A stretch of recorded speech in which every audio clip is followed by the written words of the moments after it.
Let me ask you something. What if the secret to living longer wasn't about chasing the latest superfood, but about rethinking how we've been told to eat for decades? I'm talking about protein, the nutrient we've been bombarded with ads for, from protein shakes to snack bars. But now, a new wave of research is suggesting that maybe, just maybe, we've been overdoing it. And this isn't just another eat less headline. It's a complex puzzle that raises questions about how our biology interacts with the food we consume, and why the science behind it feels so incomplete. Here's the thing, if you've ever scrolled through Instagram or TikTok, you've seen the protein obsession. It's everywhere. But what if the evidence we're relying on is mostly from mice, rats, and yeast? I mean, sure, lab animals can live longer on low-protein diets, but humans aren't lab animals. Our bodies are messy, more variable, and influenced by 1,000 factors beyond what a control experiment can capture. And yet, this review of 350 studies is making waves. Why? Because it's not just about quantity, it's about how protein interacts with our cells at a molecular level, potentially slowing down the biological clock.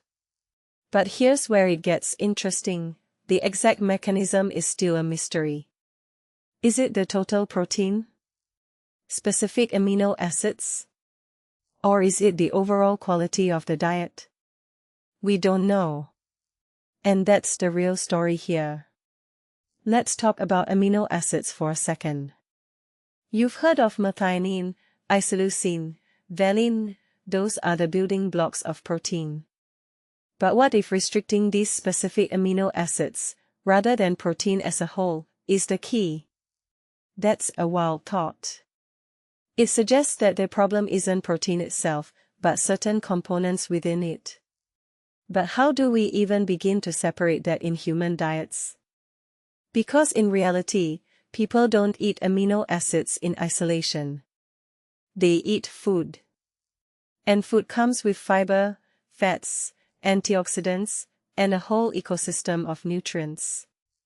So when someone says, eat less protein, are they actually saying, eat more legumes and nuts or avoid red meat? The answer probably depends on who you ask. And then there's the elephant in the room, the Mediterranean diet. It's the gold standard for healthy aging, right? But it's not low in protein. It's moderate, balanced, and includes fish, legumes, and dairy. Meanwhile, the Okinawan diet, another longevity hotspot, is low in protein but also low in calories, emphasizing sweet potatoes and tofu. So which one is it? Is it the protein, the calories, the plant-based focus, or the cultural lifestyle that matters? This is where the science gets messy. Because longevity isn't just about diet.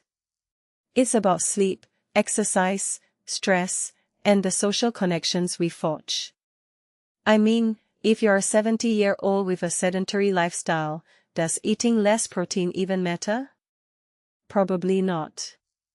But if you're someone who's been told to eat more protein to preserve muscle mass as you age, what's the right balance here? The truth is, this research isn't telling us to cut protein. It's telling us that the relationship between protein and aging is way more nuanced than a simple, less is better, narrative. For now, the safest bet is to stick with current dietary guidelines, because those are based on decades of real-world data, not just lab experiments. But here's what I think, the real takeaway isn't about protein at all. It's about questioning the assumptions we've accepted without scrutiny. Are we eating more protein because we've been told to, or because we've been sold a product? And is the goal of longevity really about extending life, or about living well? Because if you ask me, the best diet is the one that makes you feel good, keeps you active, and lets you enjoy life, not one that's dictated by a study on mice. What do you think? Should we be chasing every new nutrition trend, or is it time to focus on what truly matters?